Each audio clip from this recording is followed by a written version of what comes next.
আসসালামু আলাইকুম, সবাই কেমন আছো? আমাদের আজকে আমরা 5 দিন পর গোসল দিলাম, আর ফিলিংসটা তার সাথে 5 দিন পর গোসল করেছি, তার ফিলিংসটা তো সবাই বুঝবেই। আর গরম ভাতের সাথে এই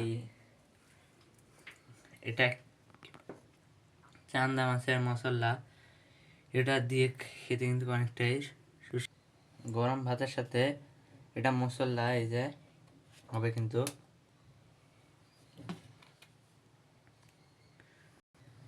গরম ভাতের সাথে খেতে কিন্তু অনেকটাই সুস্বাদু হয়।